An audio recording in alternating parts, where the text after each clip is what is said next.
Revanth Reddy Congress party చెప్పిన ఈ రుణమాఫీ ఏదైతే ఉందో ఇది స్వతంత్ర భారత చరిత్రలోనే అతిపెద్ద ద్రోహం రైతులకి. మేనిఫెస్టోలో మాట ఇచ్చి డిసెంబర్ 9 నాడే 2 లక్షల రుణమాఫీ అని చెప్పి చేసిన అతిపెద్ద మోసం ఈ రుణమాఫీ. ఒక దారుణమైన దగ, ఒక మాయ, రైతన్నలతో ఒక క్రూరమైన పరిహాసం ఆడిన మరి పరిస్థితి ఈరోజు కాంగ్రెస్ పార్టీది. ఒక మాటలో చెప్పాలంటే అడ్డగోలు ఆంక్షలు, అర్థం లేని షరతులు, కొర్రీలు, కూతలు, కోతలు, మొత్తంగా చెప్పినట్టయితే అన్నదాతలను నిండా ముంచిన పరిస్థితి ఈ రుణమాఫీ ద్వారా. అర్హులైన రైతుల్లో కనీస సగం మంది కూడా కాలేదు. ఇక్కడ మొదటి విషయం మీకు చెప్పాల్సింది, రుణమాఫీ అని ప్రతిపాదన పెట్టినాడు ఎక్కడ స్టార్ట్ అయింది స్టోరీ ఇది? రేవంత్ రెడ్డి గారు కాంగ్రెస్ పార్టీ ఎన్నికలకు ముందు ఏం చెప్పారు? డిసెంబర్ 9 నాడు, వీడియో మీరు అందరూ చూసే ఉంటారు, మళ్ళీ చూపెట్టి నేను మీకు బోర్ చేయను, సోషల్ మీడియా అంతా తెలుసు. డిసెంబర్ 9 నాడు ఒకటే రోజు ఒకటే సంతకంతో అర్జెంటుగా 2 లక్షల రుణమాఫీ చేస్తా అని చెప్పింది రేవంత్ రెడ్డి. ఒకే సంతకంతో, సింగిల్ స్ట్రోక్లో. రెండో మాట ఏమన్నారు ఆయన? నిన్న మొన్నటిదాకా కేసీఆర్ గారు ₹1,00,000 రుణమాఫీ ఏదైతే చేసినారో ఆ రుణమాఫీ పొందిన వాళ్ళు కూడా మీరు అర్జెంటుగా బ్యాంకుకు పోండి, వెంటనే 2 లక్షలు తెచ్చుకోండి, నేను వస్తున్నా, డిసెంబర్ 9 నాడు రుణమాఫీ చేస్తున్నా అని చెప్పిందే రేవంత్ రెడ్డి గారు. అయితే ఈ 2 లక్షల రుణమాఫీ అనే మాట వచ్చినప్పుడు చాలామంది మిత్రులు, రైతులు కానీ జర్నలిస్టులు కానీ చాలామంది ఆలోచన చేసినారు, 2 లక్షల రుణమాఫీ అంటే ఎంత అవుతుంది, ఎంత అవుతుంది అన్నప్పుడు ఇదే రేవంత్ రెడ్డి గారు చెప్పారు. అది కూడా వీడియో ఉంది, మీకు కావాలంటే ప్లే చేస్తా. 40,000 కోట్ల రూపాయలు. ఏ పాటిదయా 40,000 కోట్లు? ఒక్క సంవత్సరం నేను కడుపు కట్టుకుంటే చాలు 40,000 కోట్లు అనాయాసంగా కట్టేస్తా. ఇది ఆయన నోట్లోంచి వచ్చిన మాట, కావాలంటే మీకు ప్లే చేసి చూపెడతా. ఒక్క సంవత్సరం నేను కడుపు కట్టుకుంటే, అవినీతికి పాల్పడకపోతే, ఆయన అన్నమాట రేవంత్ రెడ్డి, మీకు పంపిస్తా కావాలంటే అందరికీ. ఒక్క సంవత్సరం కడుపు కట్టుకుంటే 40,000 కోట్లు అట్ట కట్టేయచ్చు అనాయాసంగా. ఇది ఆయన చెప్పిన మాట. దాని పర్యవసానంగా పేపర్లు రాసింది ఆనాడు. ఏం రాశారు? ఇది సాక్షి పత్రిక. 40,000 కోట్ల రూపాయలతో రుణమాఫీ. ఎట్లా వచ్చారు ఈ అంచనాకు? రేవంత్ రెడ్డి గారు ఏ రోజైతే చెప్పారో ఒక సంవత్సరం కడుపు కట్టుకుంటే 40,000 కోట్ల రుణమాఫీ ఈజీగా చేయొచ్చు అని చెప్పిండో, ఇక ఇది 40,000 కోట్ల లెక్క. ఎట్లొచ్చిండ్రు ఆ లెక్కకి?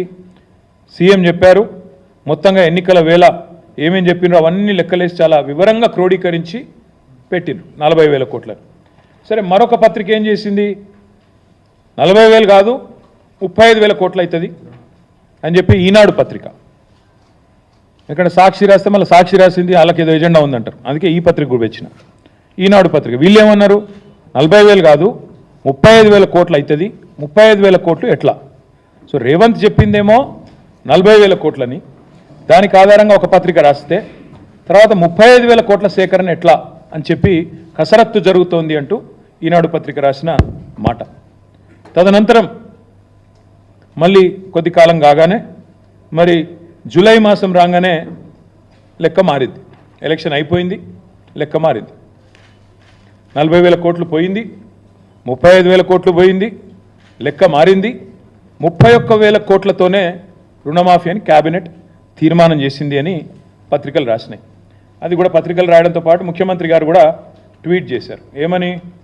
మా క్యాబినెట్ రైతులకు ఇచ్చిన మాట ప్రకారం 31,000 కోట్లు మాఫీ చేయాలని నిర్ణయం తీసుకున్నాము, ఇది క్యాబినెట్ తీర్మానం అని తెలంగాణ చీఫ్ మినిస్టర్స్ ఆఫీస్ నుంచి, అఫీషియల్ హ్యాండిల్ నుంచి వారు చేసిన ట్వీట్. అంటే పచ్చి మోసము దగా అని ఎందుకంటున్నా అంటే, ఎన్నికలకు ముందేమో ప్రతి రైతుకు రుణమాఫీ చేస్తా, ప్రతి రైతు అర్హుడే, రేషన్ కార్డు నిబంధన లేదు, ఇన్కమ్ ట్యాక్స్ నిబంధన లేదు, ఏ షరతులు లేవు, అందరికీ అన్నీ. ఎన్నికలు అయిపోగానే కొందరికే కొన్ని కొరీలు పెట్టడం, ఆంక్షలు పెట్టడం, కోతలు పెట్టడం. ఎన్ని మాటలు అన్నారు అన్నాడు? రుణం తీసుకున్న ప్రతి ఒక్కరూ అర్హుడే, రుణం కనుక మీరు తీసుకోకపోతే అర్జెంటుగా తెచ్చుకోండి, పరుగున బ్యాంకు పోండి, తెచ్చుకొని 2 లక్షలు తెచ్చుకోండి, నేను చేస్తా అన్నారు. కానీ వాస్తవం ఏంటి ఈరోజు?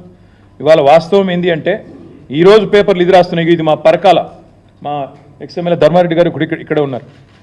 పరకాల నుంచి ధర్మారెడ్డి గారు తెచ్చింది ఇది, అక్కడి లోకల్ పత్రిక. మేము కూడా ఉన్నామని మమ్మల్ని గుర్తించండి అంటూ అదే ఈనాడు పేపర్ మళ్ళీ ఒక పెద్ద రైటర్, మమ్మల్ని గుర్తించట్లేదు, ఆంక్షలు పెట్టి కట్ చేస్తున్నారు అంటూ వాళ్ళ బాధలు రైతుల ఫోటోలతో సహా బాదావత్ కిరణ్ కుమార్ ఇంకా చాలామంది వివరాలు ఎంతమందికి అయింది రుణమాఫీ, ఇంకెంతమందికి కాలేదు అంటూ మేమున్నామని గుర్తించండి అంటూ రైతులు ఒకవైపు ఇట్లా వాపోతున్నారు. ఇంకొకటి ఇక్కడ విచిత్రం ఏంటంటే రుణమాఫీ ఇప్పుడు చూస్తే లెక్కలు చూస్తే ఉద్యోగికి కట్ రుణమాఫీ, పెన్షనర్కు కట్, ఇన్కమ్ ట్యాక్స్ కట్టిన వాళ్ళకు కట్, రేషన్ కార్డు లేకుంటే కట్. ఇవన్నీ చెప్పినరా ముందు ఏవీ లేదు. అప్పుడు 40,000 కోట్లు, ఇప్పుడేమో మొత్తం కటింగ్ల మాస్టర్ లాగా సీఎం అంటే నిజానికి చీఫ్ మినిస్టర్, కానీ సీఎం అంటే కటింగ్ మాస్టర్ లాగా అయిపోయింది ఇప్పుడు పరిస్థితి. అన్ని కటింగ్లు పెట్టడమే. ఎట్లా రుణమాఫీని కట్ చేసి 40,000 కోట్ల నుంచి తగ్గించాలా, ఎట్లా ఏదో ఒక రకంగా చేసినామని పోజులు కొట్టాలా. ఇది ఈరోజు రేవంత్ రెడ్డి గారి ప్రభుత్వం చేస్తున్న వైఖరి. 60% మందికి ఎగ్గొట్టి 60% మందికి ఎగ్గొట్టి ఇవాళ కేవలం 40% చేసి 100% అని చెప్పుకుంటున్న మొట్టమొదటి ముఖ్యమంత్రి రేవంత్ రెడ్డి. ఇంతకు మించిన దగ, ఇంతకు మించిన మోసం, ఇంతకు మించిన రైతు ద్రోహం మరొకటి ఉండనే ఉండదు. 1,25,00,000 కొర్రీలు, దిక్కుమాలిన ఆంక్షలు ఇవేవి చెప్పలేదు ఎన్నికలకు ముందు, చెప్పకుండా మోసం చేసి ఈరోజు కొర్రీలు పెట్టి ఆంక్షలు పెట్టి రైతు రుణమాఫీని రైతులను బ్యాంకు చుట్టూ తిరిగే విధంగా, అధికారుల చుట్టూ పరిభ్రమించే విధంగా, అధికారులకు మొరబెట్టుకునే విధంగా ఇగో ఇది మేమున్నామని గుర్తించండి అంటూ అధికారుల చుట్టూ బ్యాంకుల చుట్టూ రైతులు పడిగాపులు కాచే విధంగా చేసి పరిహాసం ఆడి రైతులతో మళ్ళీ ఇవాళ రంకెలు వేస్తున్నారు. అంకెలు మార్చారు, రంకెలు వేస్తున్నారు, తేదీలు మార్చినారు. మొదలు డిసెంబర్ 9, తర్వాత 15 ఆగస్టు, ఇవాళ 15 ఆగస్టు పోయింది, ఇవాళ 16 ఆగస్టు. అందుకే మేము కూడా వెయిట్ చేసినాం. సీఎం చెప్పిండు కదా 15 ఆగస్టు అని, అందుకే మేము కూడా వెయిట్ చేసినాం పేషెంట్గా. 15 ఆగస్టుకు చేస్తాడేమో అనుకున్నాం, కానీ నిన్న ఆయన మాటలు చూస్తే చాలా క్లియర్గా కనబడతా ఉంది. మార్పు మార్పు అన్నారు, రైతన్నల్ని మొత్తానికి ఏమార్చారు. ఈరోజు పరిస్థితి ఏంది? అసెంబ్లీ ఎన్నికలకు ముందు ఓట్లకు ముందేమో మొదటి మోసం, లోక్సభ ఓట్లకు ముందేమో దేవుళ్ళ మీద ఓట్లు పెట్టి రెండో మోసం, కేసీఆర్ మీదనేమో ద్వేషం, సకల జనులకు మోసం. ఇది ఓవరాల్గా చూసినట్టయితే ఈ ప్రభుత్వం యొక్క